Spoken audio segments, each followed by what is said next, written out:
আমরা প্রত্যাশা করছি, আশা করছি মাননীয় সংসদ সদস্য জনাব জয়নাল আবেদীন ফারুক সাহেব আপনি আপনার জবাবটা পেয়েছেন, দীর্ঘদিন পাননি, আজকে পেয়েছেন।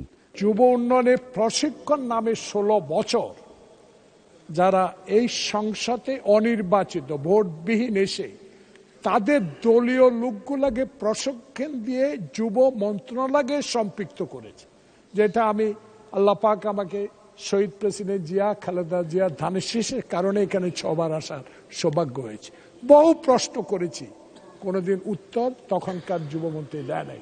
আপনার মাধ্যমে আমি অনুরোধ জানাবো, বিগত দিনে যারা ট্রেনিং নিয়ে এখনো প্রত্যেকটা উপজেলায় অবৈধভাবে তারা কাজ করছে, এই বিষয়ে কোনো পদক্ষেপ জাতীয় ফুটবল প্লেয়ার মাননীয় প্রতিমন্ত্রী নেবেন কিনা।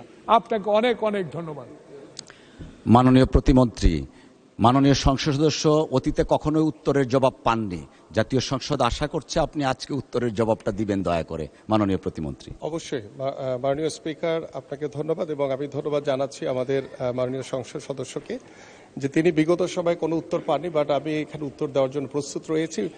আমি আপনার সাথে অনেকটাই একমত যে আমি অল্প সময় দায়িত্ব নেওয়ার পরে আমরা যেটা দেখেছি যে বিগত 16 বছর 17 বছর এই যুব উন্নয়ন বা যুব প্রশিক্ষণের বিভিন্ন নামে অনেক বড় বড় দুর্নীতির অনেক কিছু আমি ইতিমধ্যে পরিলক্ষিত হয়েছে আমার দৃষ্টিতে, এবং সেগুলো আমি আপাতত আমার কাছে আমি সেগুলো পর্যবেক্ষণের জন্য রেখে দিয়েছি এবং সেগুলো পর্যবেক্ষণ করে বিগত সময় যেখানেই দুর্নীতি হয়েছে সেগুলোকে কিভাবে আমরা সুন্দরভাবে এটাকে গুছিয়ে কিভাবে আমরা এটা সমাধান করতে পারি, কারণ দুর্নীতিকে আমরা কখনোই কোনো প্রশ্রয় দিব না এবং যারা অবৈধভাবে বিভিন্নভাবে এই সুযোগগুলো নিয়েছেন তাদেরকেও আমরা বাছাই করে তাদের বিরুদ্ধে আমরা দ্রুত ব্যবস্থা নিব। পাশাপাশি আমরা যুবকদের কর্মসংস্থানের জন্য, যুবতীদের কর্মসংস্থানের জন্য আমাদের মাননীয় প্রধানমন্ত্রী যে নির্দেশনা রয়েছেন সেই নির্দেশনা অনুযায়ী ইতিমধ্যে আমি আগামীতে আমাদের যে কর্মসংস্থানের লক্ষ্য নিয়ে যে আমাদের কার্যক্রম এবং আমরা কিভাবে যুব উন্নয়ন অধিদপ্তরের মাধ্যমে আমরা আরও ব্যাপকভাবে কর্মসংস্থান ব্যবস্থা করতে পারি এবং প্রশিক্ষণগুলো যাতে একদম সঠিকভাবে করা হয় সেগুলো আমি নিজে তদারকি করব ইনশাল্লাহ ভবিষ্যতে। আপনাকে ধন্যবাদ মাননীয় স্পিকার।